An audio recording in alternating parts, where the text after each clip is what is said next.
Okay, I think we're just hitting 4 o'clock now, so go ahead and get the session started so we have our full time. Welcome to this inaugural session of the Manchester Wesley Research Centre at AAR.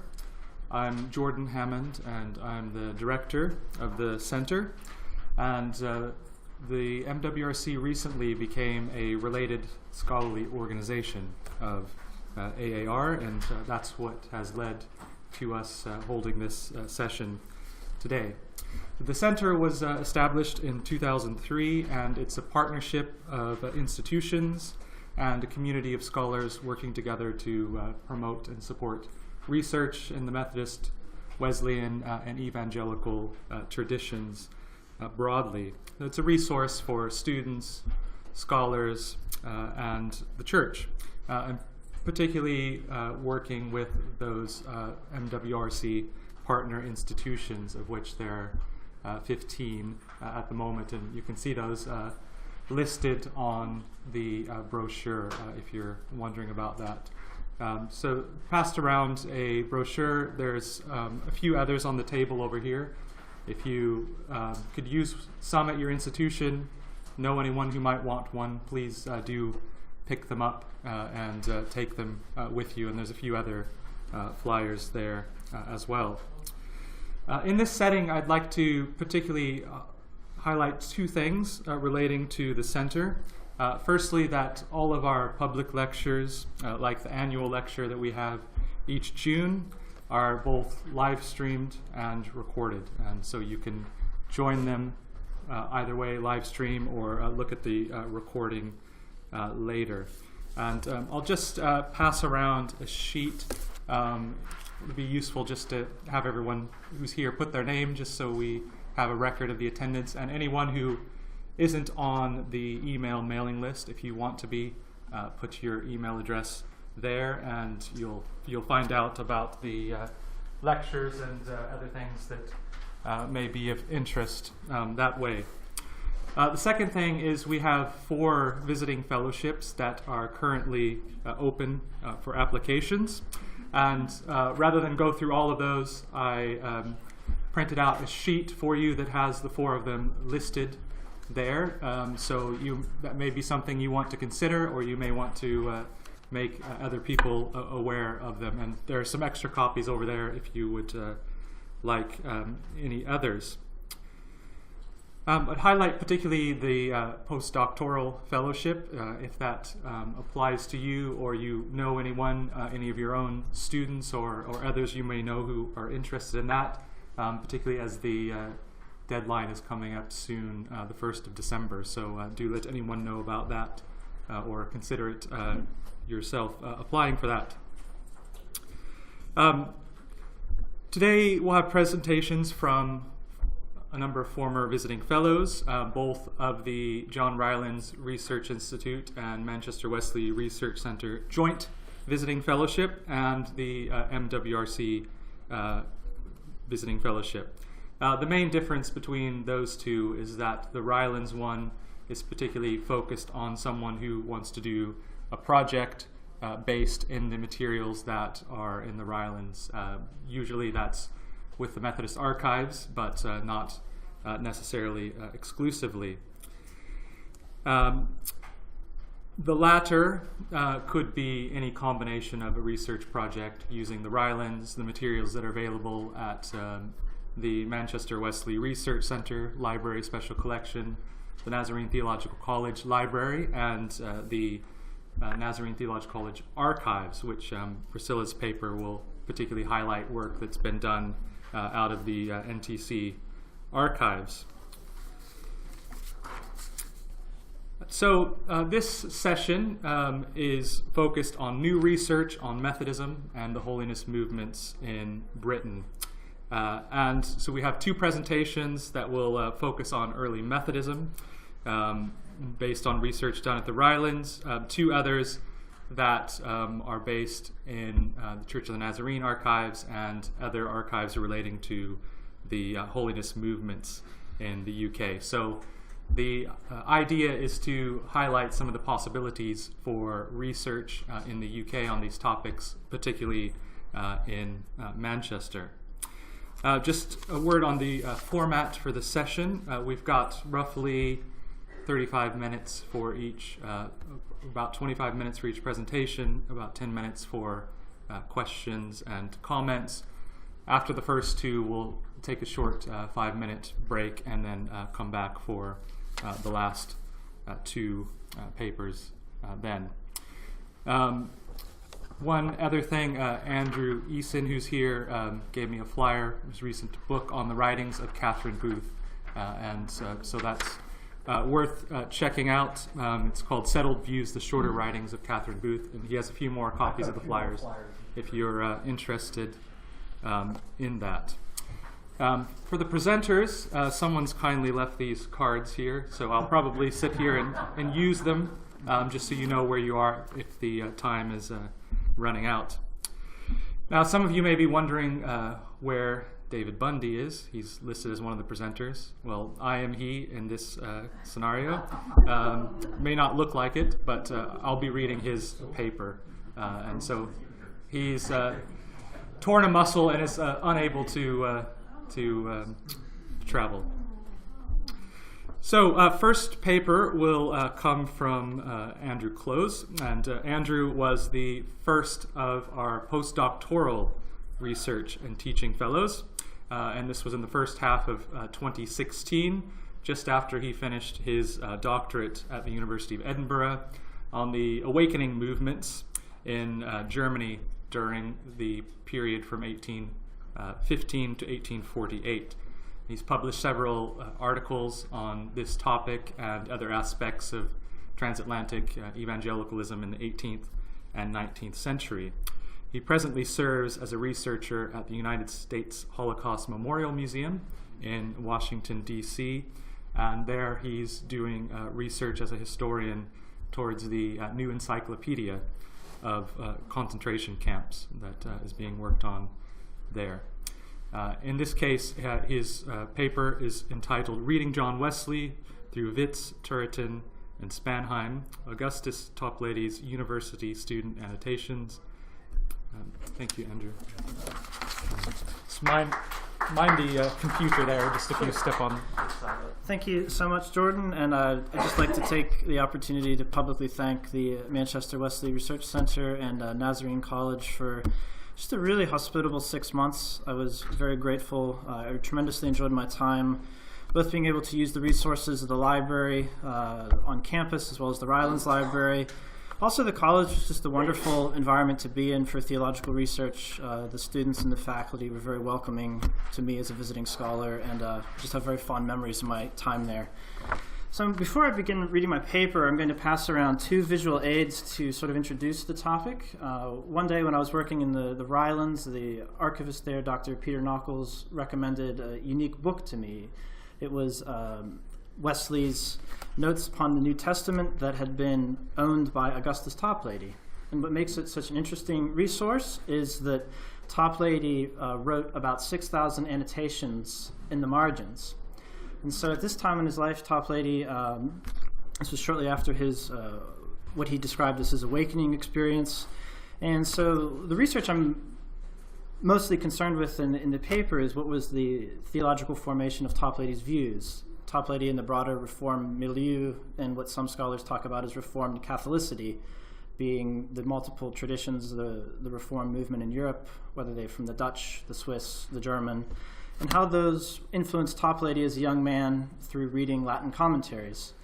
So I also have to say I find it extremely regrettable, some of the things Toplady said about Methodists. That's just not my views, but that's just part of, unfortunately, just the tenor of the times. So with those caveats, I'm just going to pass around. These are photographs I took of the Toplady's personal copy. This is just the cover piece. And then this is just an example of one of the annotations. These I printed out a photo of what Toplady commented on Romans chapter 8, 29 to 30. And what I've done in my research is I've transcribed all the annotations throughout the entire book that Toplady made. And then transcribed them all, and then I've produced them in a list here. And this list contains every scholar whom Toplady commented upon in the margins, and then also the work. And I was able to reconstruct this by reading the Latin text fragments and then searching for them in online copies of those books. And so that way we can reconstruct. Toplady had on his desk Wesley's notes, and then he had on it Hermann Witz, Friedrich Spanheim, these other authors that I'll be speaking about. And so it just sort of informs our views on how Toplady developed his views.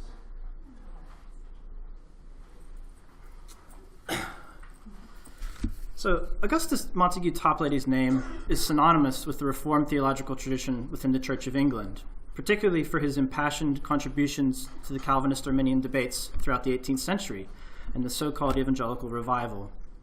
This paper analyzes a previously unexamined manuscript source, one which provides new information regarding Toplady's early theological development.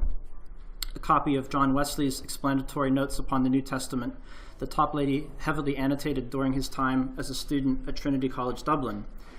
This book is now held in the special collections of the Rylands Library in Manchester. The handwritten annotations and comments that Toplady made in the margins total nearly 6,000 words.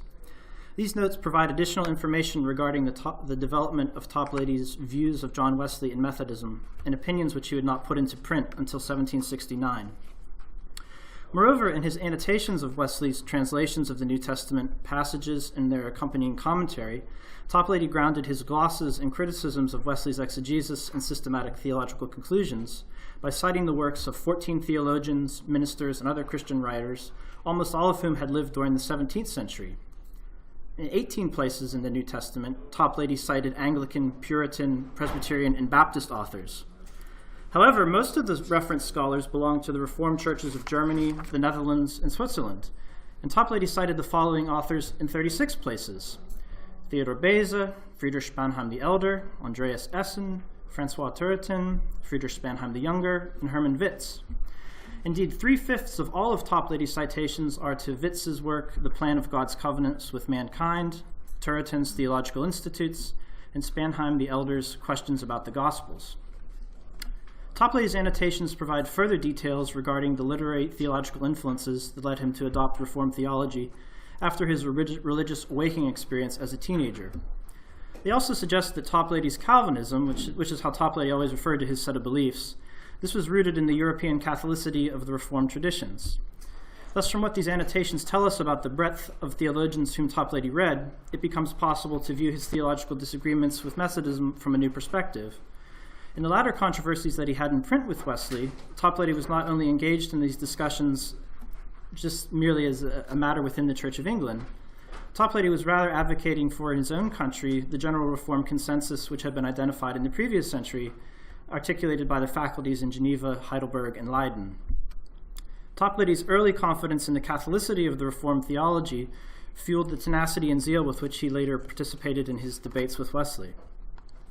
Before discussing Toplady's annotations themselves, it is first helpful to place them into a deeper biographical context, as well as to make several brief observations regarding the historical significance of Toplady as an Anglican churchman and author. So Toplady was born in a town in Surrey, approximately 35 miles southwest of London, on the 4th of November in 1740. His father was an officer in the British military who died before Toplady was born. Toplady's maternal grandfather and his uncle were both Anglican clergymen. Toplady attended Latin school in Westminster and then Trinity College, Dublin, from 1755 to 1760. After his ordination to the priesthood in June 1764, Toplady spent the remaining 14 years of his life in parish ministry in small villages in the Diocese of Bath and Wells and in the Diocese of Exeter. When his health began to fail, Toplady moved to London, where he spent the final 3 years of his life. There he preached to a Church of England congregation near present-day Leicester Square until his death from tuberculosis in August 1778. Toplady's posthumous renown is largely due to his apologetic and polemical treatises, as well as for his hymnody, of course, the beloved classic Rock of Ages being the best known. In February 1769, he published his first work of theology, a pamphlet entitled The Church of England Vindicated from the Charge of Arminianism. 9 months later, November 1769, Toplady published his second booklet, entitled The Doctrine of Absolute Predestination, Stated and Asserted. The second work was an expanded translation by the original tract from the northern Italian reformer Girolamo Zanchi, who had taught at several Swiss and German universities. As Toplady explained in the preface to this work, he didn't strictly translate Zanchi, but he added his own comments in a way that it's really impossible to tell where he begins and Zanchi ends. But this was by his intention. After praising Luther, Butzer, and Melanchthon, Toplady stated that he had intermingled his own discussion throughout Zanchi's text so as to, quote, enter into the spirit of that admirable author. Wesley's response to these publications began the public controversy that Toplady and he had with each other. Between 1770 and 72, each author addressed the other one in 2 pamphlets, and their disagreements, of course, remain unresolved. In a letter to an Anglican clergyman in New York City in 1773, Toplady remarked, quote, I believe Wesley to be the most rancorous hater of the gospel system that ever appeared on this island. Not even Pelagius was worse. So one of those regrettable remarks, to be sure. Conversely, Toplady regarded the Calvinistic Methodist preacher Whitefield extremely highly. He referred to Whitefield as, quote, the apostle of the English Empire, a true and faithful son of the Church of England, and, quote, the prince of preachers. Also in the 1770s, Toplady began to publicly write with equal verve against those Anglican priests such as Theophilus Lindsay, who preached Unitarianism and called for an end to the subscription to the 39 Articles. As an extension of both his controversies with the Methodists and the Unitarians, Toplady published his final work, the magnum opus in 1774, Historic Proof on the Doctrinal Calvinism of the Church of England. Several months after his death in 1778, one of his admirers eulogized Toplady by likening him, of all people, to Martin Luther. Quote, like Luther, he was a very cutting adversary to error, and his love for truth was strong and ardent, as were his abilities to quickly and powerfully defend it. Toplady enjoyed a significant literary afterlife, especially among the Victorians. His collected works, which run to 2,600 pages in the 6-volume edition, they were published first in 1794 and then an additional 10 times between 1825 and 1869. So now let us turn back to Toplady when he was a university student at Trinity College, Dublin. During this time, he had what he described as his religious awakening and conversion experience, after which he annotated Wesley's explanatory notes as he read widely in theology. We know this from several diary entries and comments he made in his letters. In 1775, when he was 15 years old, Toplady and his widowed mother moved from London to Ireland, as she had inherited a family estate there. Shortly after their arrival, Toplady matriculated at Trinity in July 1755. In 4 diary entries and letters, all of which come from the year 1768, Toplady described how in August of 1756 he went to hear an itinerant Methodist preacher called James Morris, who preached in the village of Cooladeen, which was about 3 miles from his family's estate in Enniscorthy, just south of Dublin on the Irish Sea. Toplady referred to his spiritual response to the sermon that he heard on Ephesians chapter 2 as a turning point in his life. Quote, it was from that passage that Mr. Morris preached on that memorable evening that I had my effectual call. I was, I trust, brought nigh by the blood of Christ in August 1756. Now, while he repeatedly gave August 1756 as the date, this is complicated by some other remarks that he made in his life. This is generally well known to Wesley scholars. Just to clarify, in the work that he published shortly before his death, the Reverend Mr. Toplady's dying avowal of his religious sentiments, he dated his conversion experience to August 1755. Quote, I was awakened in the month of August 1755, so not 56. Though awakened in 1755, I was not led into a full clear of all the doctrines of grace until 1758, when through a great goodness of God, quote, my Arminian prejudices received an effectual shock. I shall remember the years 1755 and 1758 with gratitude and joy in the heaven of heavens to all eternity. So while the issue of whether Toplady heard Morris preach in August 1755 or August 1756 cannot be resolved, it is clear that this sermon motivated him to intensely study the Bible and works of theology. So between these 1755 or 1756 and November of 1758, Toplady wrestled spiritually and intellectually with these competing theological paradigms. For example, he writes in a 1773 letter, I well remember that in 1758, when I first began to discern something of the absurdities and impieties of Arminianism, my mind was in a state of fluctuation for many succeeding months. Similarly, in a sermon on Psalm 116, Toplady remarked, "It pleased God to deliver me from the Arminian snare before I was quite 18 years of age." So that would be a reference to November 1758. Likewise, in his dying avowal, Toplady reiterated, quote, "I have never varied from any one of my religious principles in the least degree, since God enlightened me into the clear knowledge of his truth, which is not within a few weeks of 20 years ago." So by that reference, he would be talking about July 1758. So on balance, all this evidence suggests that Toplady became settled in his theological views sometime during the autumn of 1758. It's during this period of his religious discernment that Toplady most likely annotated the notes. The title page bears the following inscription, quote, "Oh, how the word of life is here mutilated, appended, and corrupted." So again, he's this young man who's extremely zealous in his new system of views, not atypical of many people who are recent converts. So based on that remark that he wrote on the title page, which is being circulated around, that's the only date that's internal to the annotations. So of course it's not possible to know whether he wrote that inscription before or after he had made any of the other annotations. But with the problem of trying to date when the annotations came from, it seems likely that he would make such a comment after he had at least read a significant part of the commentary. So regardless of the precise date which he made the annotations, this source preserves Toplady's verse-by-verse criticisms of Wesley's entire translation of the New Testament, as well as the young Toplady's commentary on Wesley's commentary. So from these annotations, it also becomes clear that the foundation of many of the young Toplady's judgments rested upon his complete acceptance of the theological scholarship of the continental divines that he was reading. So turning back to the work itself that Wesley published in 1755, in the preface to the notes, Wesley stated that he had wrote it, the reasons that he had made a new translation of the New Testament. He said, quote, "For many years I have had the desire of setting down and laying together what has occurred to my mind, either in reading, thinking, or conversation, which might assist serious persons who have not had the advantage of learning the New Testament. I write chiefly for plain, unlettered men who understand only their mother tongue, and yet reverence and love the Word of God and have a desire to save their souls." Close quote. Wesley further elaborated that he had used the Nomen Novi Testamenti, an extensive Latin commentary on the Greek text of the New Testament that had been written by Johannes Bengel, a Lutheran theologian in Wittenberg, and had been published 13 years before.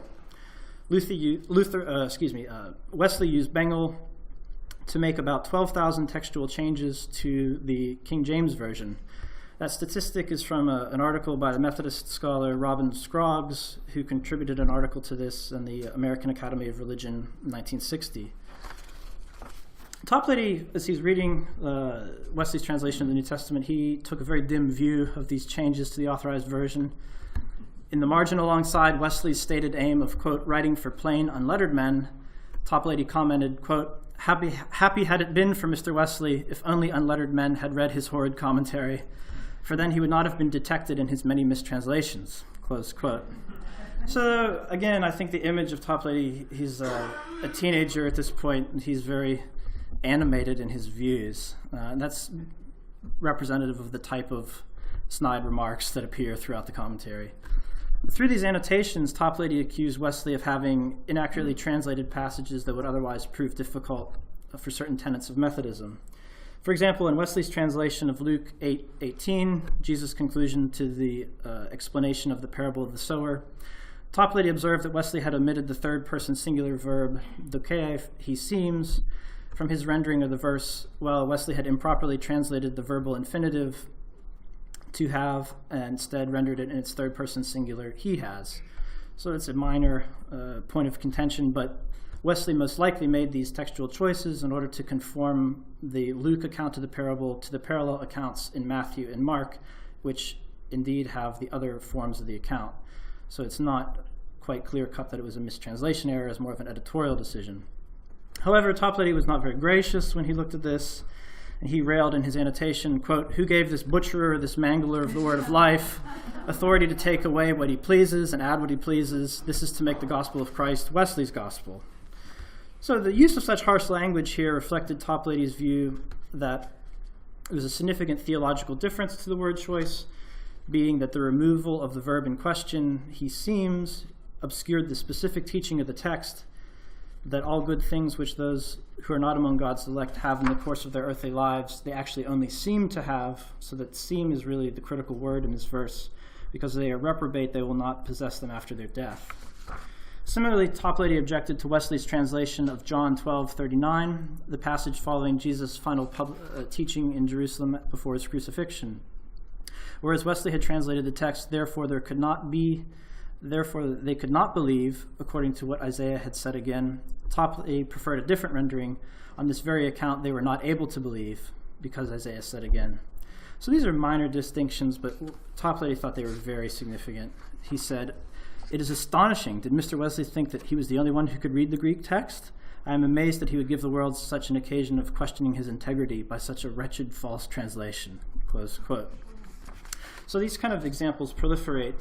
But then the bigger question of why does he so readily jump on Wesley for even the most minor translations? What is the reason for this?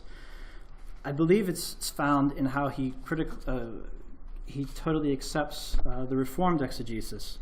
So similar acerbic criticisms of Wesley's translations run on throughout the annotations, which drip with sarcasm and zeal of a young man who has recently adopted Reformed theology. Other annotations suggest how Toplady had arrived at such a classically Reformed theological judgments throughout the reading of his works, when we look at the works of the theologians that he was citing. Toplady cited the works of continental Reformed divines at places in the notes in the New Testament where the differences between Wesley and the Reformed theologians were the most salient. For example, consider the example of the version of Jesus' parable of the sower that is recorded in Matthew 13. Quote, "For whosoever hath, to him shall be given, and he shall have abundance. But whoever hath not, from him shall be taken away even what he hath." Wesley commented on this, "Whosoever has, that is, whosoever improves what he has, uses grace given according to the design of the giver, to him shall be given, more and more in proportion to that improvement. But whoever hath not, that is, he who improves it not, from him shall be taken even what he has. Here's the grand rule of God's dealing with the children of men. It is a rule fixed in the pillars of heaven. That is the key to all his providential dispensations." Close quote. So in the margin note, Toplady began by discussing his own views of these verses before he concluded with a quote to Friedrich Spanheim the Elders, who lived 1620, his treatment of this passage in Latin. Spanheim writes on this text, "To his own, Christ promises what is to be given, for God crowns his gifts, waters his plants, and gives the increase for further growth. He does not abandon his good work, rather he perfects everything he initiates." So it was not possible within the scope to examine each of the 36 places where Toplady does this kind of comparative interpretations, where he has Wesley's text appears in print in the bottom, and then the scholars he refers to appear in his marginal notes. It suffices to illustrate the way that Toplady operated by just considering two more examples. Consider Jesus' words to the disciples in Luke 10:20-21. "Behold, I give you power to tread on serpents and scorpions and over all the power of the enemy, and nothing shall in any wise hurt you. Yet rejoice not at this, that the spirits are subjected to you, but rather rejoice that your names are written in heaven." In this text, Wesley commented, "Rejoice not so much that the devils are subjected to you, as that your names are written in heaven. Reader, so this is thine if thou art a true believer. God grant that your name may never be blotted out." Here, Toplady referred to a section of Francois Turretin's Latin Institutes entitled "Regarding the Certitude of Election and the Unchanging and Unalterable Election of Certain Men to Salvation." Quoting Turretin here, Toplady copied out, "There would be no reason for joy if what was written in heaven was able to be blotted out, if it was only upheld by the thin thread of inconstant human will." As a final textual example, there's the one that I'm passing around on the handout. Let us consider Wesley's and Toplady's comments on Romans 8:29-30, the well-known text, "For whom God foreknew, he also predestined, conformable to the image of his Son, that he might be the firstborn among many brethren." On this text, Wesley commented, "Here the apostle declares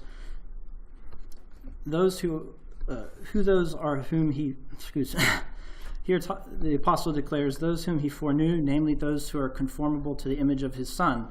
St. Paul does not affirm here or in any other place in his writings that precisely the same number of men are called, justified, and glorified. He does not deny that a believer may fall away and be cut off between his special calling and his glorification. Neither does he deny that many are called who are never justified. He only affirms that this is the method by which God leads us step by step toward heaven. So in response to this, Toplady copied out the following from Book 3, Chapter 8 of Herman Witzia's God's Plan of Salvation, God's Plan of Covenants with Mankind. Those whom he predestinated, i.e. those whom by his most free and unchangeable decree he elected to grace and glory, and those whom he called by his word and spirit out of a state in sin and misery, these he sweetly invited them into communion with Christ. He effectively won them over, regenerated them by giving them faith, and those whom he called, these he justified. He did this at once by the Holy Spirit and by faith. They have been united with Christ through the imputation of Christ's merits.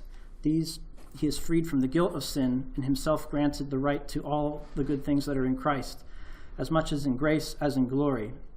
He did not only give them a right, but also conveyed them the possession of the greatest good things, by sanctifying them, transforming them more and more into his image, and making them partakers of the divine nature without question.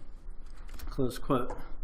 So as these representative examples show, Toplady came to certain places in the New Testament in which Arminians and Calvinists disagreed, and he always found these quotes from the commentaries to justify his alternative reading from Wesley. Those conclusions. The annotations that Toplady made in his copy of Wesley's explanatory notes, they provide new information about Toplady's own personal religious development after the evening that he attended Morris's evangelistic meeting in the barn on the town outside of his estate in 1755 or 76. In a case of faith-seeking understanding, Toplady's notes evidence how he began to read widely in theology, especially in Latin systematic and exegetical works of Dutch, Swiss, and German divines from the 17th century. Toplady's remarks in a 1773 letter suggest that he found that he had lifelong respect for these three scholars whom he cited most often. Quote, "How should I dwindle to a span, to an inch, and to altogether nothing, if I am compared with Hermann Witzius, Francois Turretin, and Friedrich Spanheim?" As a case study, Toplady's marginal notes furnish an example of the potential that this type of source has to enhance our understanding of other writers' intellectual development through studying their marginalia.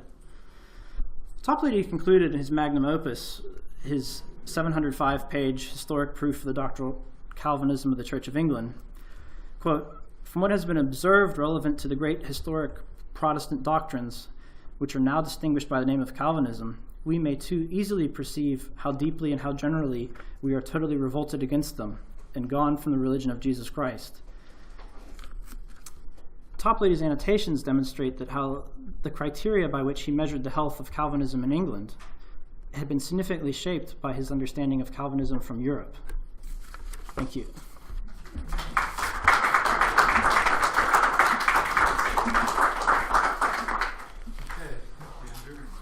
On time, so we have about 10 minutes for any questions you Okay. would like to ask or comment.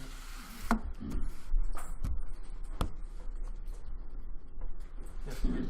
Thank you very much indeed. I'm just intrigued as to whether you came to any conclusion about the time span of the annotations. Do you think they were made in this early stage complete, or do you perhaps might have reflected on it being a rather longer time span, given the extensive sources which Toplady uses? And if I can add a right to that as well, have you any idea about what he was sourcing to get hold of it? Yeah, so that's one of the biggest questions with the annotations, because there's, as far as I can see, there's no way to date them, other than the fact that on the cover page he writes August 1758.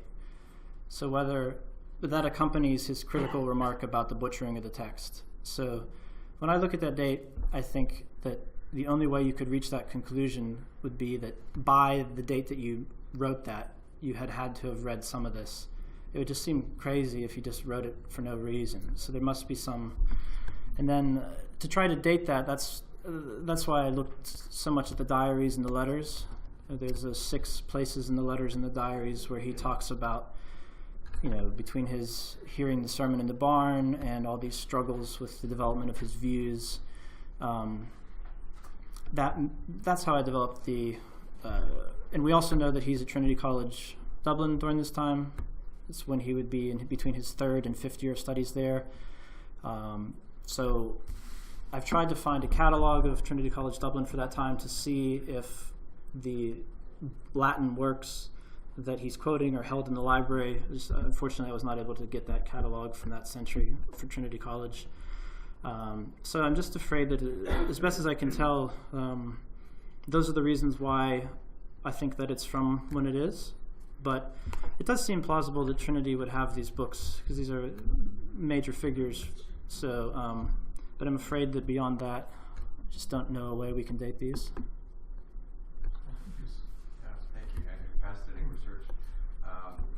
Looking at some John Rylands Marginalia of Wesley's works on Jonathan Edwards, and they have several similarly nasty remarks on the margin. But I was just going to ask, when Toplady gets involved in some of the debates with Wesley, it's interesting how often he appeals to natural philosophy, and they talk about Locke, they talk about Newton, they talk about Durham and Ray, and so on, and sort of cause and effect, and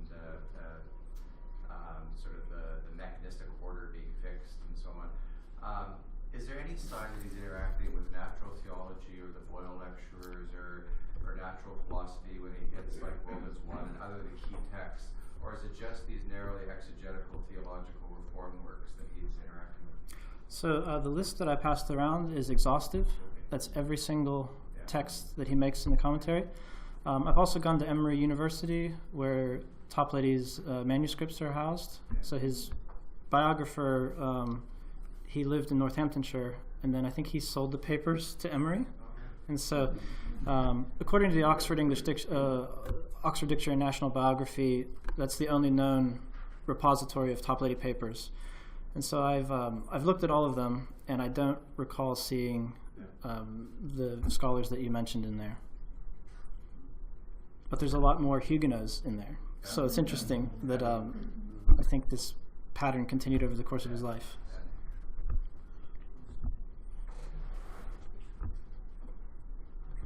Other questions?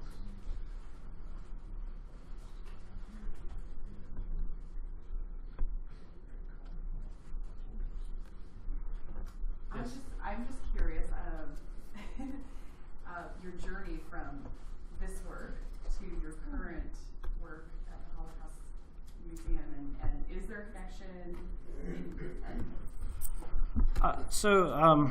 I'm afraid there's nothing very exciting to say other than I was interested.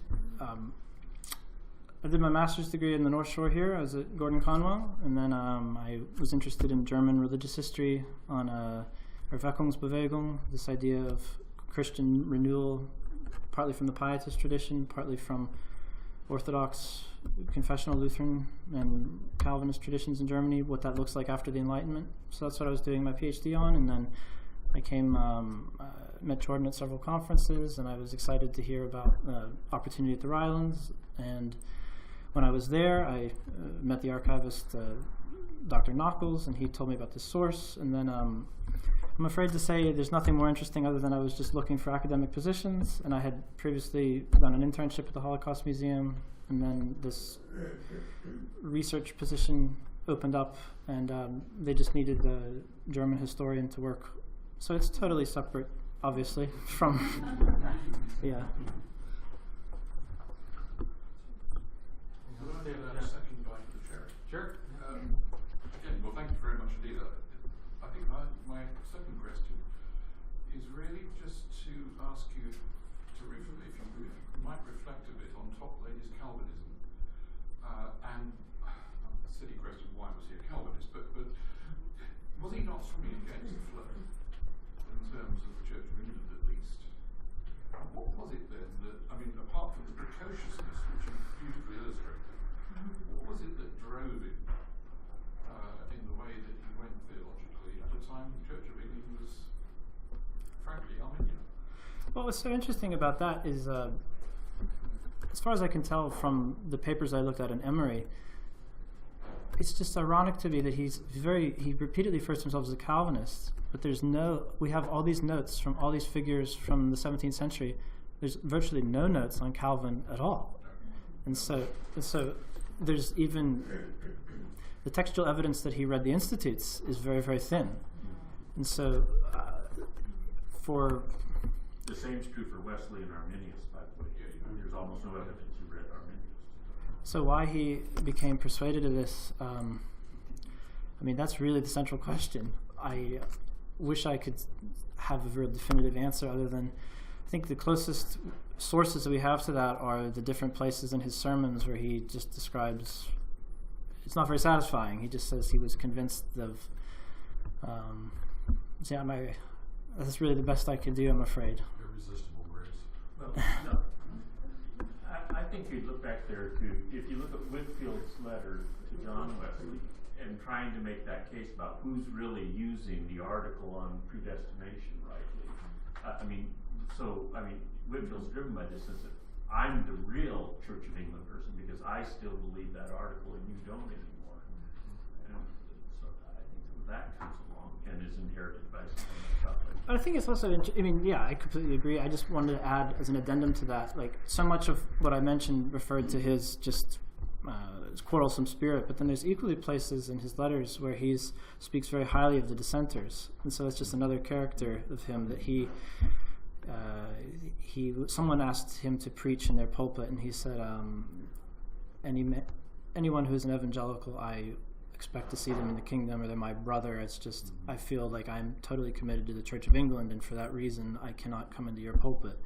So that makes a lot of sense what you're regarding that particular article. Which I think is broadly true of Calvinists in England, particularly evangelicals in the 18th century, that they're not reading Calvin and saying that's why they're becoming Calvinists, but it's, Whitfield would be the same kind of case. So their influences are closer to home. There's something dissenters and other Calvinists. I just think it's also interesting that it's all through these Latin sources. So it maybe have been the nature of where he was as a university student, or he was. I would have expected, before I begun this project, I would have assumed that he would have been more influenced by authors who lived in Britain. But statistically, it's just overwhelming reference to the Dutch and the Germans, which is just not what I would have expected. So he must have been, from what we know about where he lived, he just probably wouldn't have had access to these books in these villages with 500 people. Based on the census of 1801, we can sort of extrapolate a little bit the size of these places. So, yeah. Thanks very much. Yeah, thank you.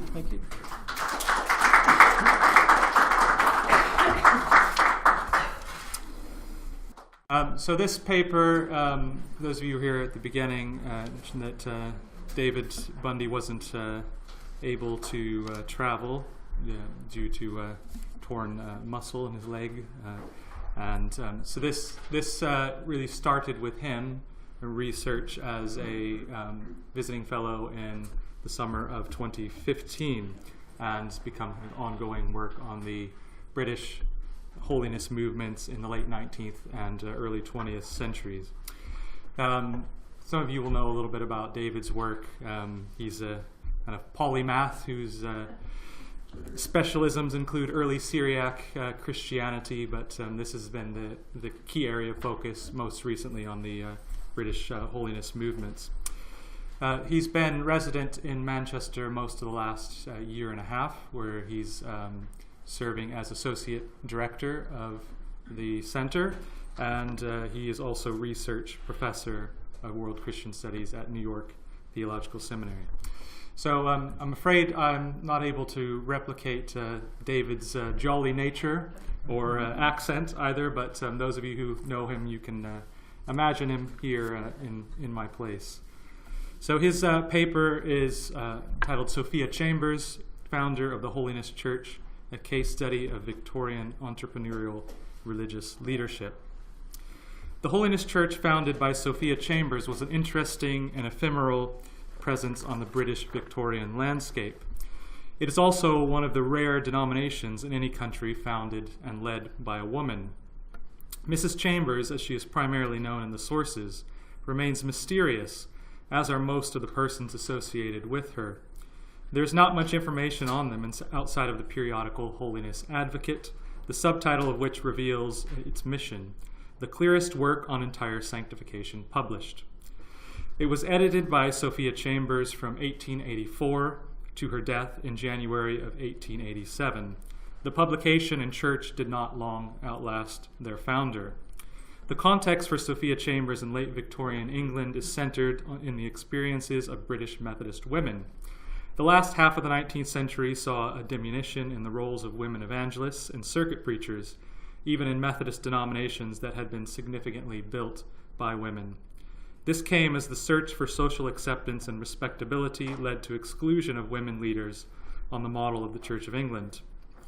As the social pressure grew for late Victorian women to be, quote, the angel in the home, religious women's roles outside the home turned toward philanthropy, nursing, and foreign mission.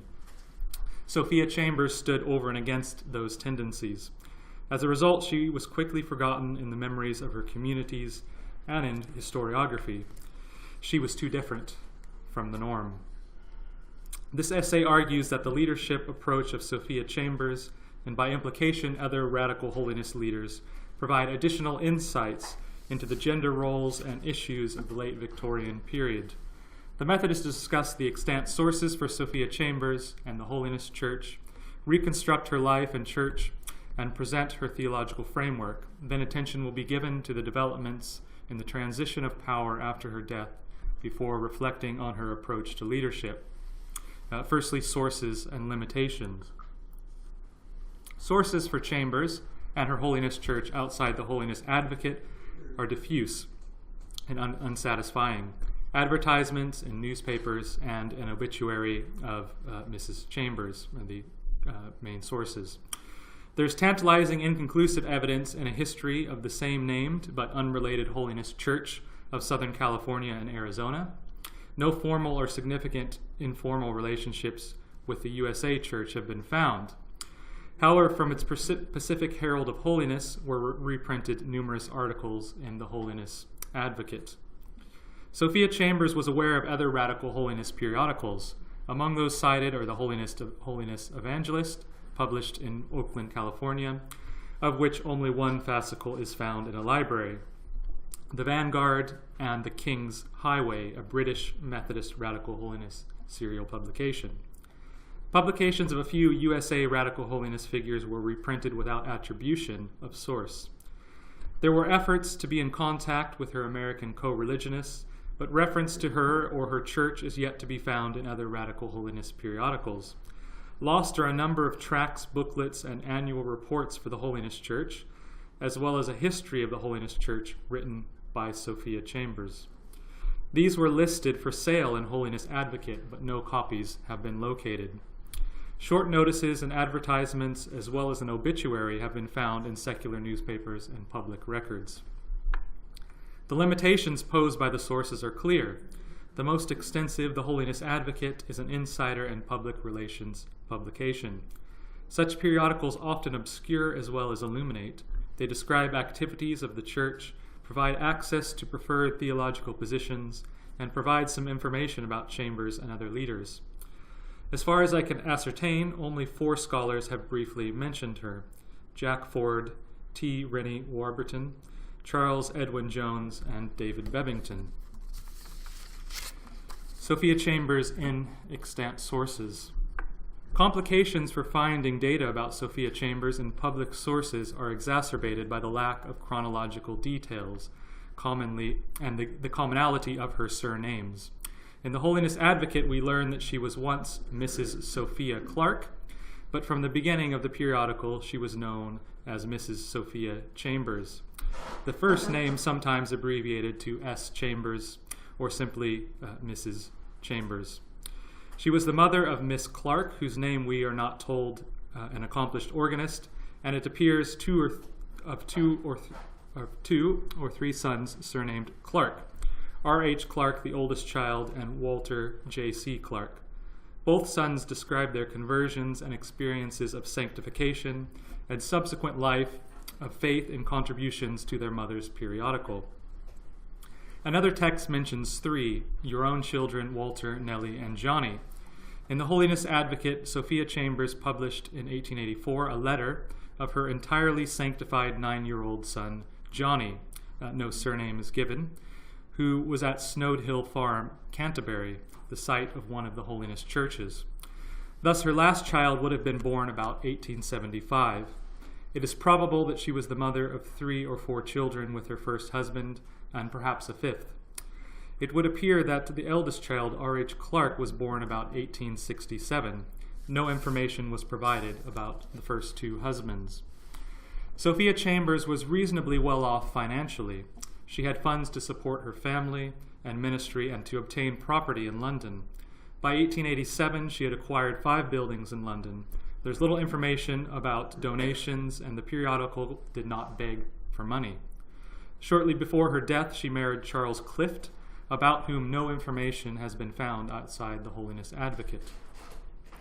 According to the obituary and her published testimony, Sophia Chambers was born in the village of Sandling, near Maidstone, Kent, about 1839, and baptized into the Church of England. She was orphaned at age 5 and raised by relatives. Her maiden name has not been found. Sophia remained Church of England throughout her teenage years. She experienced conversion through the open-air preaching of primitive Methodist preacher James Dobson.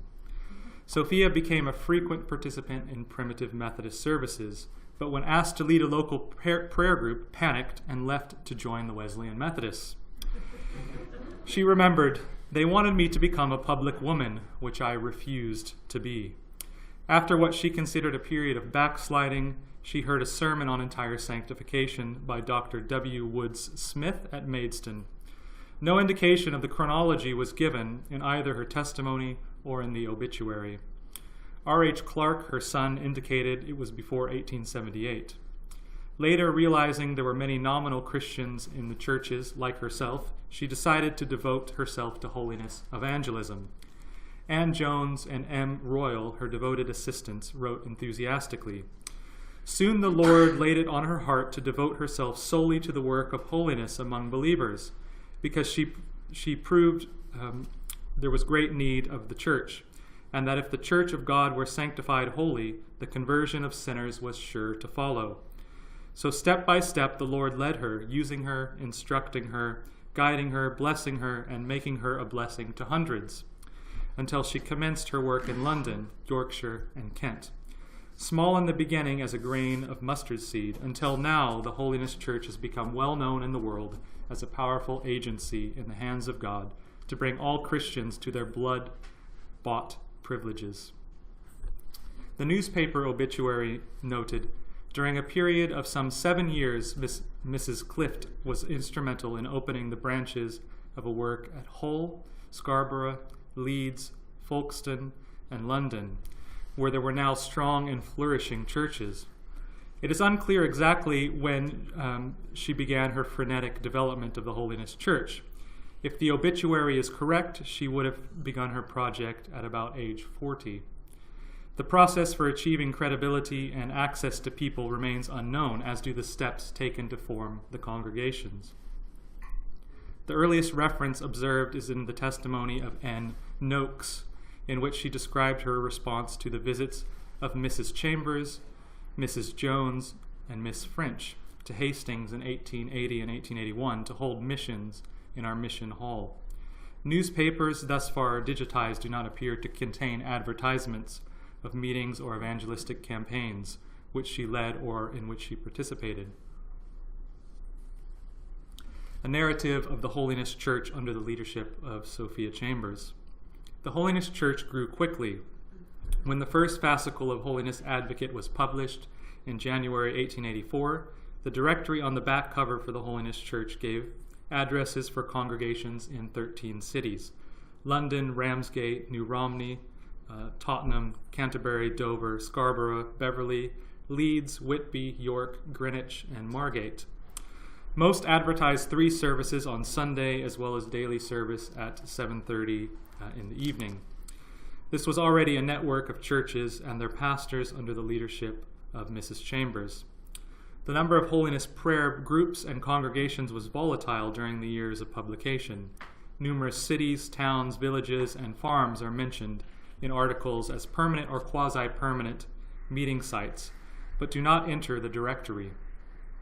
For example, a person converted through the witness of a Holiness Church evangelist on a train platform in Broadstairs, a village on the southeast coast of England, became an evangelist.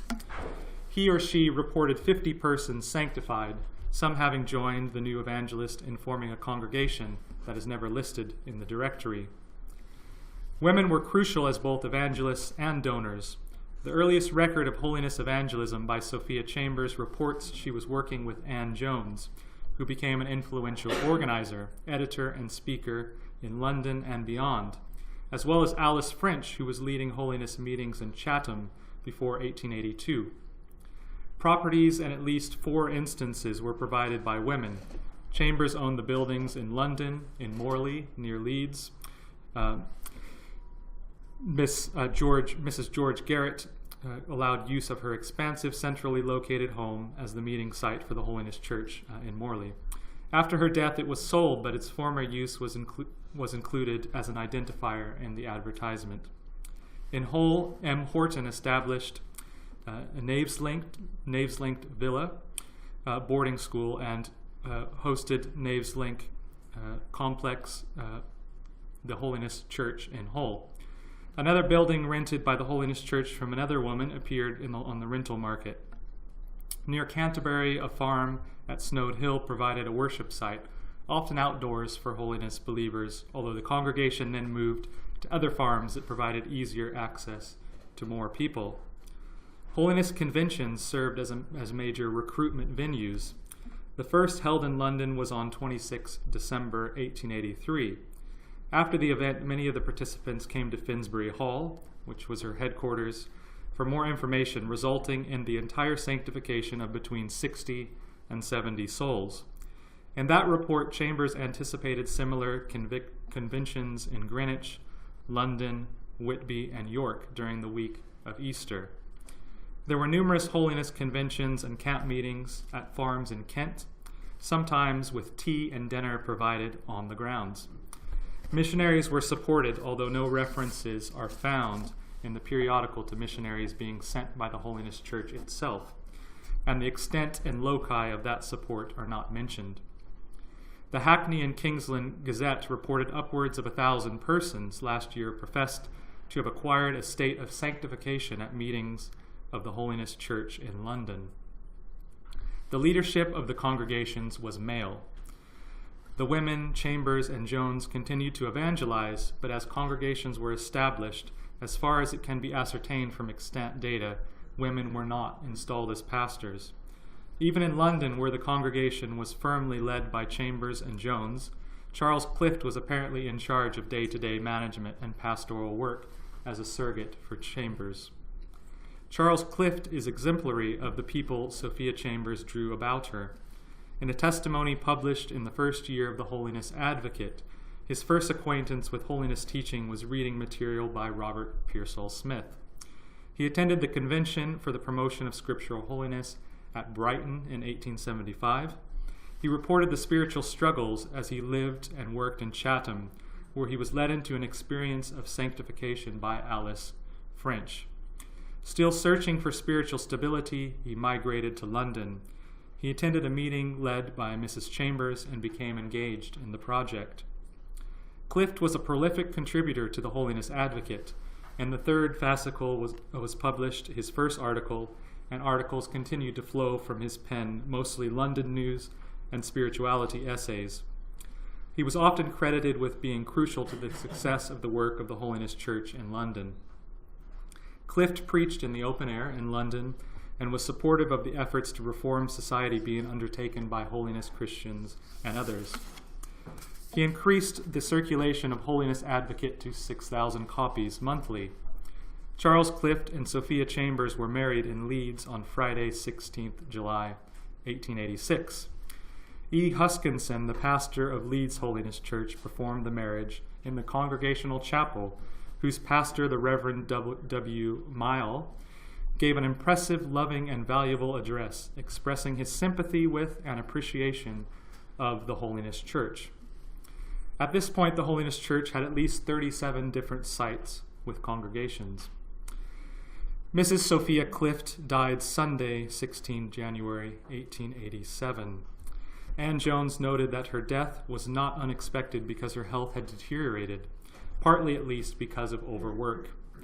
There had been efforts to lighten her administrative and speaking loads. The January 1887 fascicle of Holiness Advocate listed co-editors for the first time, Charles Clift and Anne Jones.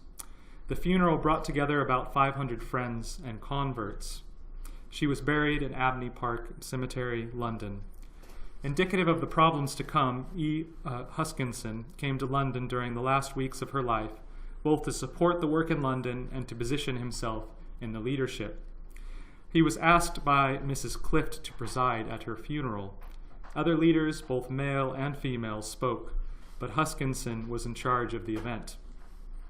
He published an address to the church at Leeds in which he described Mrs. Clift. God raised up Mrs. Clift as our leader, and I have been running hard after her. I am her little boy because I see God in her, and she has a great deal more than I have.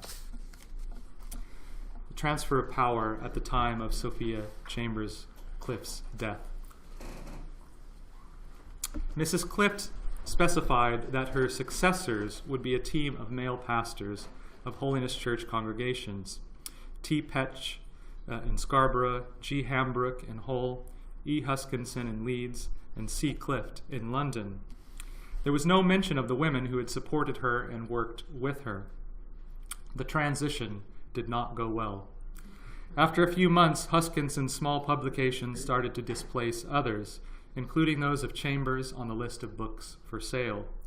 He eventually became the sole editor of the Holiness Advocate and the primary author of articles. In 1891, the title changed without explanation to Pure in Heart. The vast majority of the articles were written by Huskinson. The London buildings were under his control. The number of congregations on the directory declined precipitously, and in 1893, again without explanation, the new title ended. No information at this point has been found regarding E. Huskinson after 1893. Sophia Chambers was a charismatic leader whose organization did not long continue after her death, although some individual congregations appear to have maintained their functionality and identity. 7 years was not long enough to establish a viable organization. Patterns of entrepreneurial leadership. Sophia Chambers was a charismatic leader. Her ability to speak fluently, convincingly, and movingly without threatening her male constituency or worrying women who might have also been offended was often mentioned in testimonies of persons who expressed gratitude for her influence in their lives. She was also a clear writer, certainly the best writer along with Anne Jones in the Holiness Advocate. As editor, she controlled the information. She avoided mention of her British competitors, including their newspapers and journals, except for a single testimony reprinted from the Methodist-related but independent King's Highway, published by organizers of the Southport Convention. There was no mention of other British holiness journals, of which there were dozens at the time. She avoided explicit conflict with competitors. Laments about other denominations were restricted to testimonies. No free advertisement for competitors. Chambers was a formidable force in frenetic action. She controlled the agenda for the Holiness Church. She preached and taught frequently, engaged in pastoral care, and organized evangelistic tours with ferocious attention to detail. One technique for controlling the agenda and reinforcing her leadership was the organization of conventions at which other leaders were expected to be present and clearly under her direction. This intensely personal and present style of leadership, in which little was delegated, limited the development of the Holiness Church to a particular region, the eastern half of England. It was physically impossible for her to travel more widely and to maintain a presence before the congregations. Limited as it was, the expansion of the Holiness Church was understood by her associates to have been too much for her health and capacities, and to have contributed to her death. There was no defense of women's preaching or teaching, although Chambers reprinted a quote from the passionate appeal of Bishop William Taylor, at which the General Conference of the Methodist Episcopal, which was given at the General Conference of the Methodist Episcopal Church. She perhaps saw herself in the tradition of women preachers, evangelists, and class leaders in the primitive Methodist Church, a tradition which essentially died out early in her lifetime. She does not mention those predecessors, but it is reasonable to think that she knew of them. There were close relationships with a small circle of women at the center of the movement. While recognizing male leadership of congregations, alongside that, Anne Jones was probably her most trusted and respected associate, along with Charles Clift. One can argue that the offering of tea and dinner at events and the publishing of the adoring articles of her devoted children had the advantage of neutralizing any critiques of her businesses, boarding houses, and hotels, absolving her of flaunting the developing conventions for middle and upper class women with families.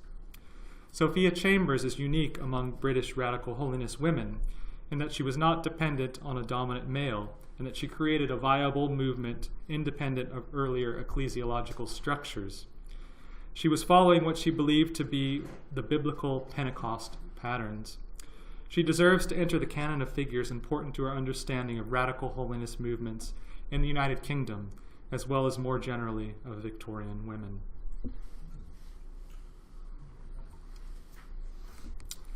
I'm not sure if I can do too much to answer questions, but if there's anything anyone wants to throw out there, we have a couple of minutes at which we can discuss it together, or perhaps pass it on to David, where she can also write to him if you wish.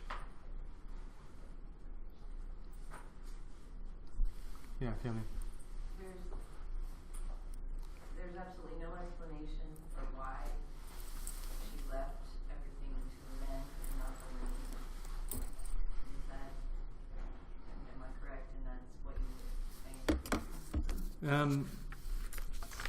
It appears that her method was always leaving the actual leadership of the churches in terms of the preaching and other leadership, congregational leadership to men.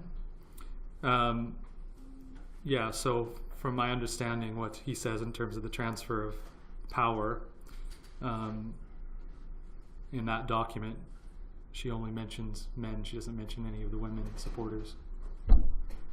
So that seems to be all we know about that. Yeah. It just would be interesting to know if she was aware of the ministry of Catherine Booth, which was, of course, at the same time. Yeah, and that's one of the interesting thing that seems to come out of this, that there's not much clarity there in terms of the sources or explicit drawing on earlier models. So the most probable one seems to be the primitive Methodist church in which she was converted, and there was some tradition of women preaching in the primitive Methodist church in the 19th century. But yeah, as far as she never, I think you mentioned she never wrote a specific kind of defense of women's preaching in the periodical, which is also interesting. Okay, let's stop there for now, so we leave plenty of time for Priscilla's paper. So our last speaker today is Priscilla Kok Levison, and Priscilla was a visiting research fellow in the summer of 2016, where she focused her work on what she's going to present today. She's a specialist in women's studies, history of American Christianity, Wesleyan studies, contextual theology, and evangelism and ecumenism. If you haven't checked out her recent book, you should, Building the Old-Time Religion, Women Evangelists in the Progressive Era, published by New York University Press in 2014, which has won several different awards, including the Smith Wynkoop Book Award from the Wesleyan Theological Society. Priscilla is Associate Dean for External Programs and Professor of Ministerial Studies at Perkins School of Theology, Southern Methodist University. And I'm pleased to say that a longer version of what she will present today will soon appear in the January 2018 issue of Wesleyan Methodist Studies. So that is Volume 10, the first issue of Volume 10. The title of her paper is Pentecost and the Churches, Women in the Pentecostal League of Prayer. Well, believe me, I know you're tired. We've all been sitting a long time, so you will not offend me if you want to get up and stretch or stand or whatever. It's getting late in the day, but I'm delighted to be here. And I also want to express my appreciation to Jordan and to Gareth, who was here, because I did some sideline work on the British and the Deaconess collection in the John Rylands.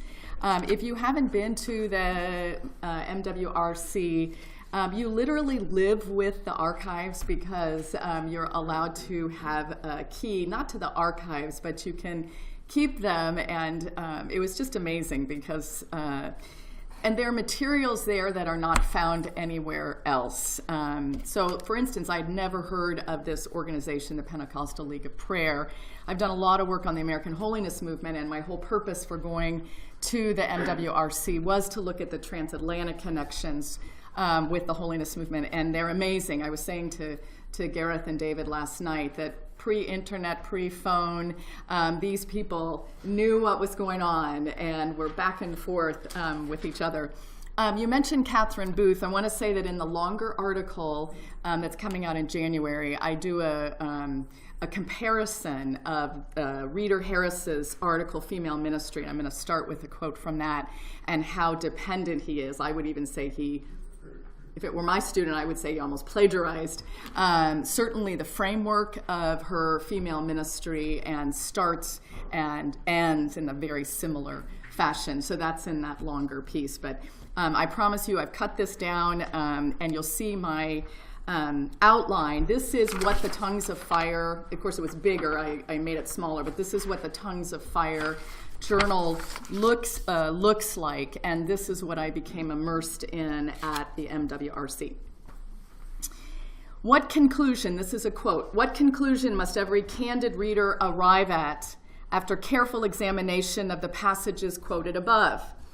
That the scriptures, the Old Testament and the New, plainly teach that women are called to preach the gospel to every creature, unquote. This penultimate sentence from Reader Harris's 1893 article, Female Ministry, stands out as remarkably declarative among holiness organizations in late 19th century Britain, with the exception of the Salvation Army. And what I'm saying is that the Salvation Army is the most prominent in terms of women's ministry, and I'm arguing locating the Pentecostal League of Prayer as second to the Salvation Army at that time. So Reader Harris, as a member of the bar and an appointee to the Queen's Council, published the article in the Journal of the Pentecostal League of Prayer, the holiness organization he founded in 1891. Harris further corroborated his progressive stance on female ministry by providing opportunities for the public ministry of literally hundreds of women through the auspices of the Pentecostal League of Prayer, or what it's referred to, and I'll call it just the League. Scant secondary sources have been published on the League, an organization described by historian Ian Randall as one of the, quote, repositories of Wesleyan holiness, unquote. Even less can be found on women's participation in the League.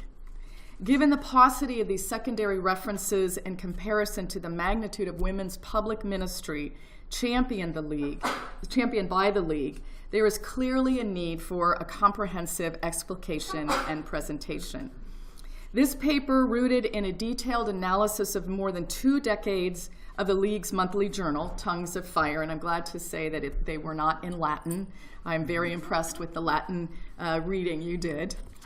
will offer overwhelming evidence that scores of women in late 19th and early 20th century Britain engaged in public preaching, biblical exposition, theological teaching, and quasi-pastoral activity through the League's auspices. Further, the preponderance of women's public religious activity in the League bucked the declining trend of women's preaching in Britain after 1850. Deborah Valens demonstrates the decline of female preaching alongside the demise of cottage religion amidst the increasing affluence in mid-century Victorian Britain. Jennifer Lloyd, who objects to the starkness of Lenz's claim that women's preaching disappeared altogether, nevertheless corroborates the drastic decline by the 1850s of active women preachers among the Bible Christians and primitive Methodists, the two Methodist offshoots most friendly to female preaching. Even though Lloyd mentions several women revivalists in the 1860s and 70s, including Catherine Booth, the number remains slim, nothing close to the numerous women preachers active several decades earlier. Thus, in comparison to other groups focused on holiness in late 19th century Britain, women in the Pentecostal League of Prayer remain second in number, and I would say in terms of influence, behind the Salvation Army. Briefly, Richard Reeder Harris was converted to Christianity along this circuitous route, including many years in agnosticism as a disciple of Charles Bradlaugh. Harris's Christian faith journey began in earnest when he fell in love with and married Mary Griffin Bristow, whose fervent faith and long-standing congregational roots became a bulwark to him. Eventually, Harris became a Christian and embarked on a range of Christian activities, including serving as a superintendent steward for D.L. Moody's and Ira Sankey's London revival in January 1884. The next year, he began services in a mission room in Battersea.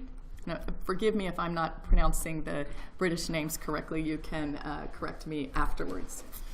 When the crowds increased, Reeder and Mary Harris purchased Speke Hall and an adjoining house by exhausting their own funds as well as selling most of Mary's jewelry. Speke Hall, the headquarters of the League, became known as a beacon in Britain for holiness preaching and teaching. The grassroots emphasis of the League, and this is important to remember, it was not a denomination like what we just heard of. It was an ecumenical organization to which people in Church of England, Primitive Methodism, whatever, would belong. And so it wasn't trying to supplant the church, it was trying to evoke a Pentecost in the churches. And I think that's really important to remember. So the grassroots emphasis of the League galvanized around forming prayer unions, or what they called centers, in which 12 or more people met weekly to pray for the revitalization of individuals and churches along holiness lines. Prayers particularly resounded in center meetings for a Pentecost in the churches, and the vision caught on. In January 1896, 5 years after its founding, Harris reported the membership had increased 50% over the previous year. The number of centers nearly doubled in the UK, and new centers started up in USA and Australia, and new recruits joined from Turkey and Asia Minor, and the circulation of tongues of fire increased by several thousand. The League also sponsored special meetings of various lengths from one night to several weeks, during which preaching services aimed to bring people to conversion and sanctification. Again, the number of these services multiplied rapidly from 2,000 in 1894 to over 17,000 meetings by 1899. So what I really want to focus on is women's public leadership in the League, because this is what was fascinating to me. Again, never heard of this organization, and all of a sudden, all of these women they literally fill the pages of this journal. So first of all, as public speakers, at every major conference and annual convention, at evangelistic missions and local churches, at holiness meetings, in short, at any public gathering sponsored by the League, women spoke to mixed audiences of men and women. And that's a phrase that's used a lot, and it just means they spoke to both genders, men and women. Sometimes these meetings lasted over several weeks, such as Miss Rose's 15-day mission in the winter of 1896 at a primitive Methodist church at Silchester. The response to her preaching read like this, quote, "God has visited us with a wave of salvation. Such a work for magnitude has not been realized here for the last 30 years. Over 20 persons have joined the Pentecostal League. Miss Rose, in connection with Mrs. Portnell, visited many families and also held meetings in other villages," unquote. At larger meetings, such as the 4-day meeting of the South London Convention in December of 1893, women comprised the majority of speakers. 7 women delivered 11 of the 20 talks. Reader Harris spoke 7 times, and 2 other men each spoke once. So you get to see the preponderance of women's speaking.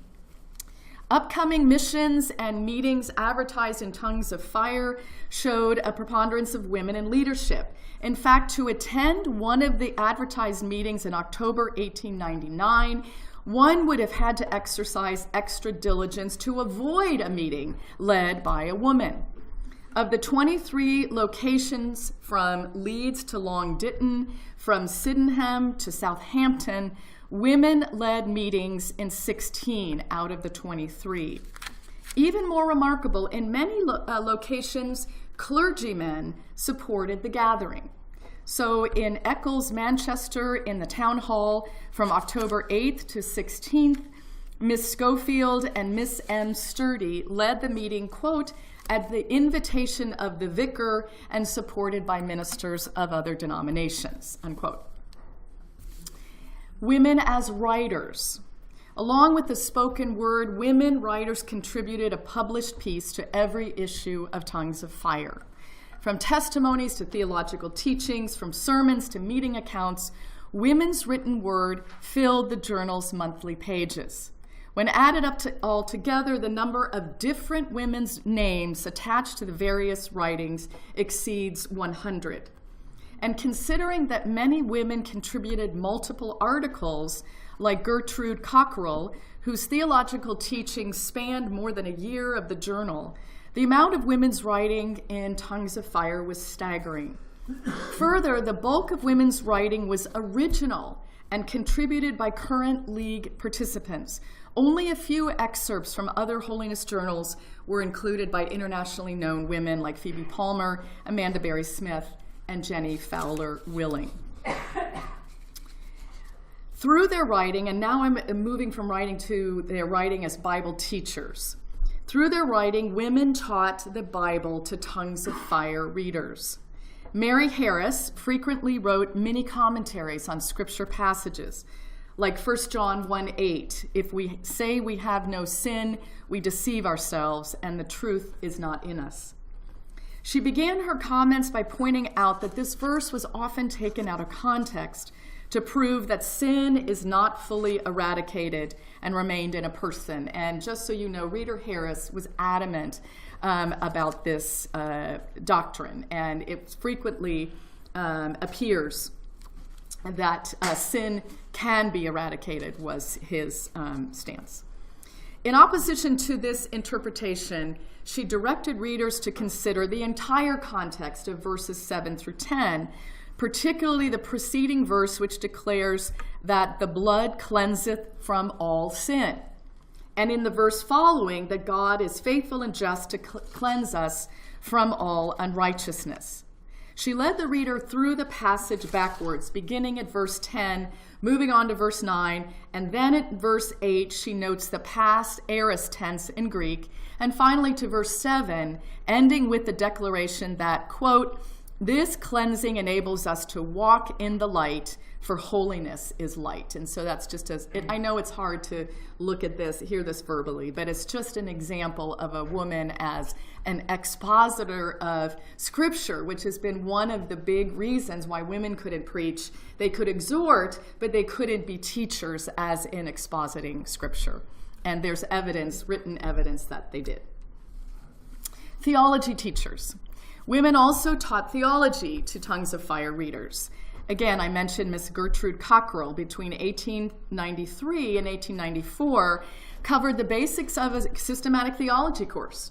Her monthly topics ranged across the theological loci: anthropology, Christology, pneumatology, soteriology, and eschatology. She seemed particularly enamored with anthropology, as it grounded most of her essays, and she connected it to other theological loci like justification and sanctification. So, for instance, in keeping with 1 Thessalonians 5:23, may the God of peace himself sanctify you entirely, and may your spirit, soul, and body be kept sound and blameless at the coming of our Lord Jesus Christ. She believed that every human being consists of spirit, soul, and body. That's the anthropological basis for her argument. So prior to the fall, a harmonious relationship existed between these three aspects of the human person, and they were created and ordered in perfect fashion as spirit, soul, and body.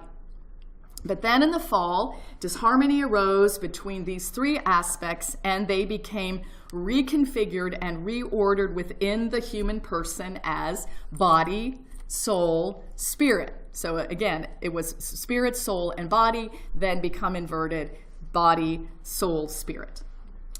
Justification makes possible a return to the original created order of spirit, soul, and body.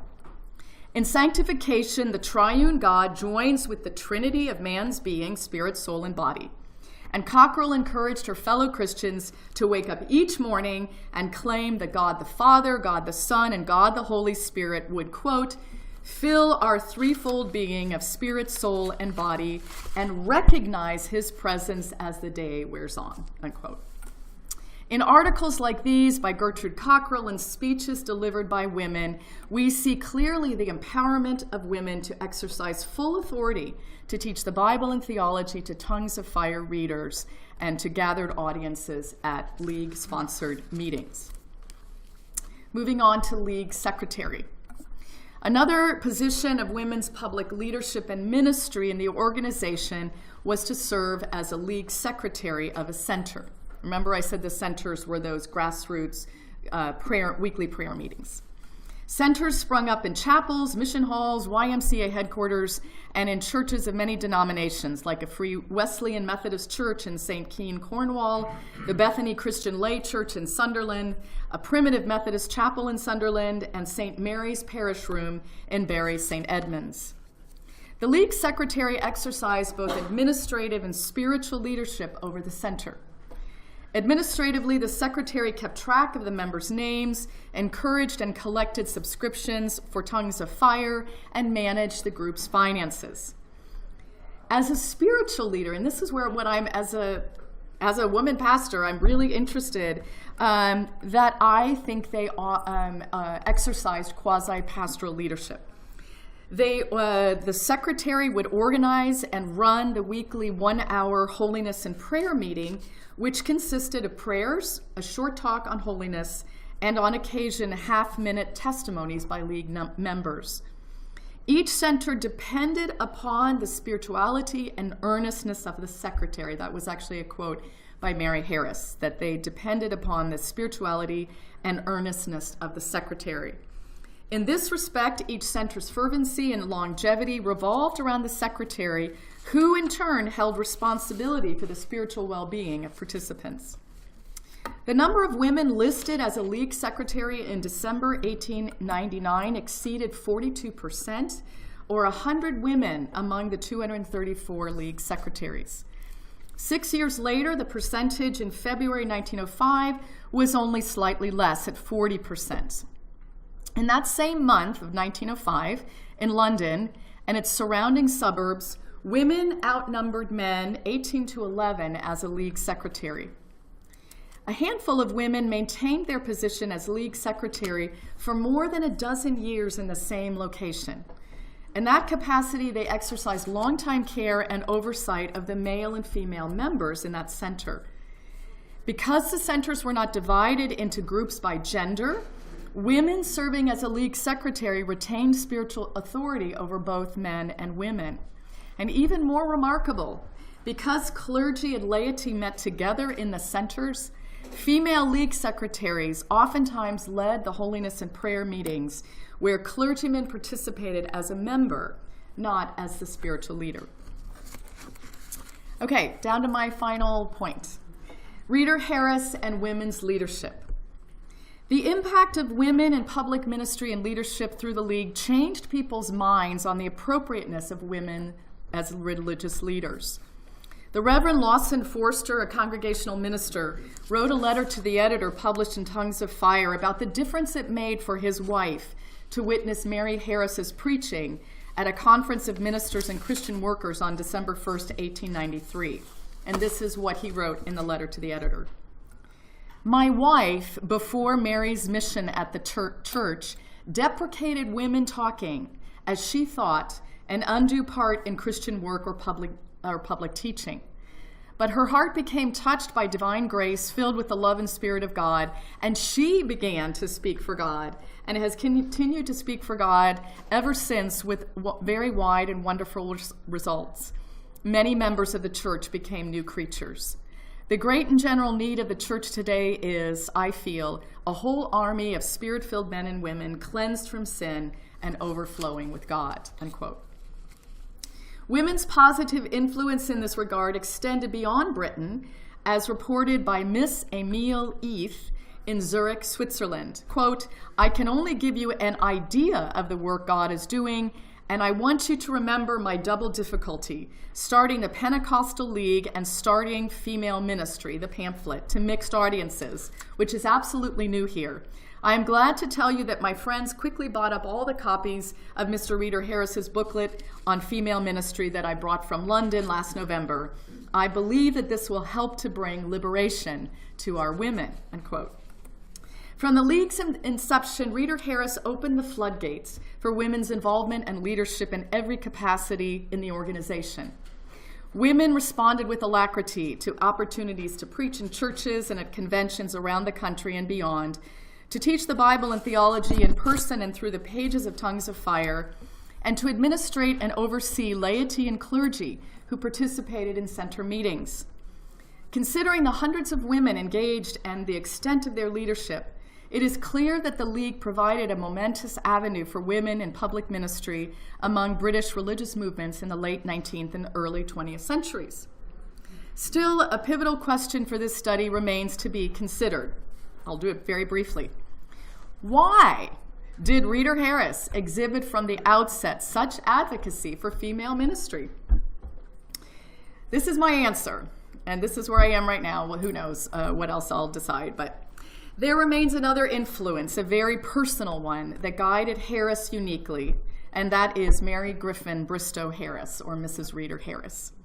She, who has been described as his spiritual mentor first before becoming his wife, provided a sterling example for Harris of a strong, faithful, intelligent woman whose competence and abilities enabled her to become second in command in the League and to carry on the organization after his death. A London journalist once compared Mary's influence on the League to Catherine Booth's on the Army. Quote, she is an accomplished lady, a good speaker, and can take the pulpit as well as the platform. She is to the Pentecostal League what Catherine Booth was to the Salvation Army, unquote. Certainly this is an apt comparison, yet it also serves to underscore how little we know about Mary Harris or any other woman among the hundreds involved in the League. While historians have mined deeply the topic of gender in the Salvation Army, they have largely ignored the ministry of female preachers, Bible and theology teachers, and spiritual leaders of the League. By setting out for the first time the magnitude, influence, and ministry of women in the League, this essay extends exponentially the historiography of female ministry in Britain in the late 19th and early 20th centuries. Thank you. 10 minutes. Yeah, we've been exactly on time the whole time, so this is great. So, I'd love your questions. I know we have some Salvation Army people, but as you can tell, I'm just excited about this topic. So I would love your questions. Chris. Priscilla, thank you so much, and I have a lot of different things that are running through my mind. I guess the one question I'd love to ask you, when you look at the research that you're doing now on the Pentecostal League, in which you've uncovered about these women, how do they compare with many of the holiness women that you studied earlier in building the old-time religion? That's a great question. So that book, as Chris knows, I looked at the institution building of American women evangelists in the late 19th and early 20th centuries, and I look at churches and denominations, rescue homes and missions, religious training schools, and I can't remember the other one, evangelistic organizations. I would say these women were not institution builders in the same sense. I mean, Reader Harris was the institution builder, and he remained that. And Mary Harris, as I said, continues on after his death, but it doesn't grow at that point. It remains static and then eventually lingers. And so in that sense, they were not institution builders, but I see an awful lot of overlap. And as I was talking with David and Gareth last night, there's a lot of exchange of thought, and they're aware of what they're doing. And like Catherine Bushnell, and I had to cut that out of the paper, she comes over, I can't remember the date, 1903 or something, but she speaks at, actually, it wasn't Speak Hall, it was the one in Manchester, Star Hall.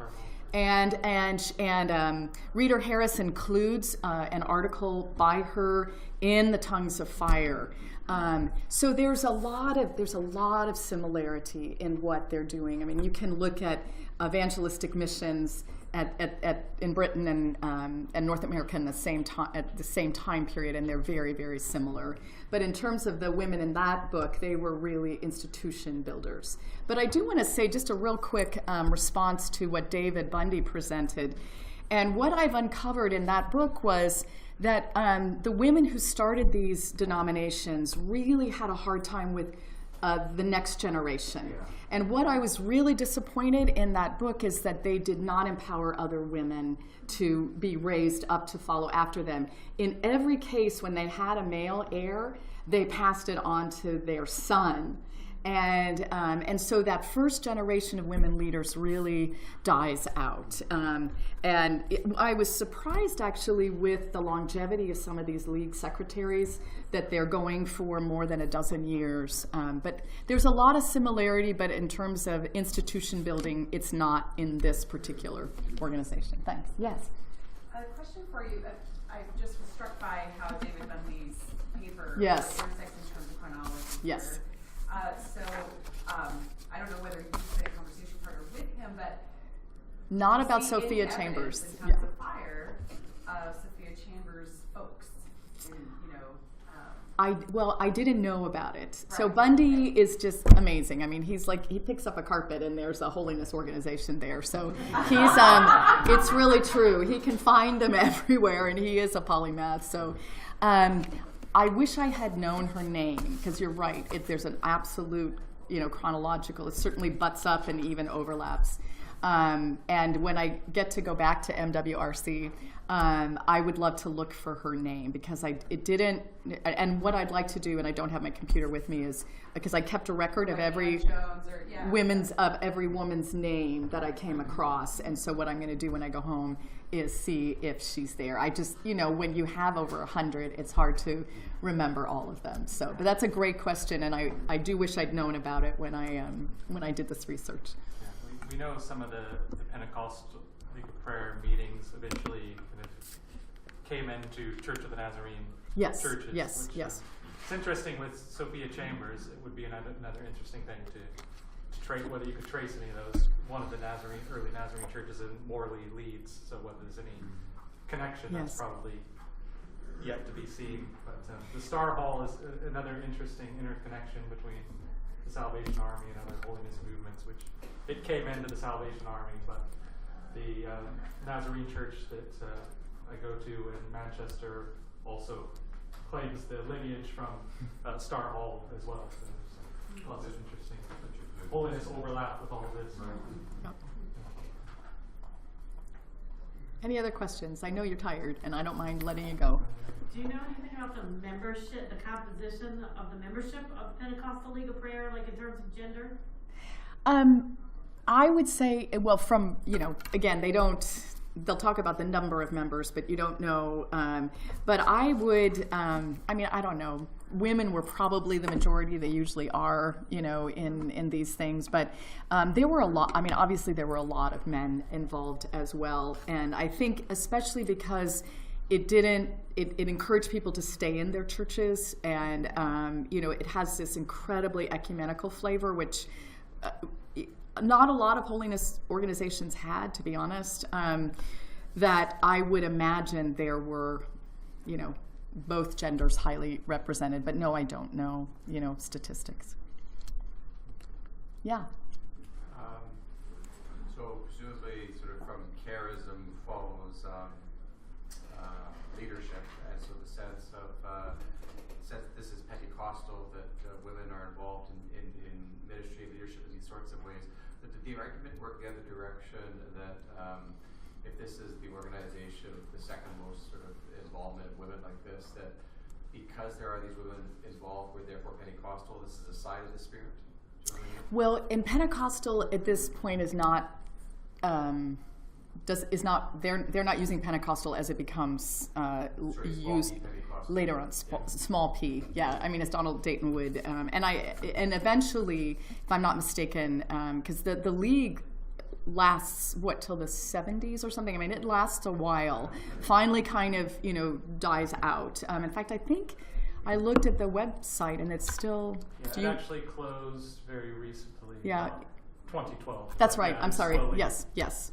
But if I'm not mistaken, they dropped, like the Church of the Nazarene dropped the Pentecostal nomenclature. But it's. Let me rephrase it. Okay. The number of women involved in leadership, is it seen as a sign of God's favor? No. Is it seen as a particular? Is it commented on theologically for what this means? No, it is not. Which is interesting because it seems kind of accepted that this is. There's not a lot of big. There's not like a big deal made out of it. And again, we're not talking ordination, but I just was fascinated at the teaching that these women did, and so it's not. I didn't see. Well, again, I don't remember a reference to Acts 2 in that sense. So, yeah. But these are great questions, and now I want to go back and make sure that I'm answering you correctly. Any last questions? Thanks. I'm happy to stick around and answer any other questions. Thanks. If any of you want to take any of the extra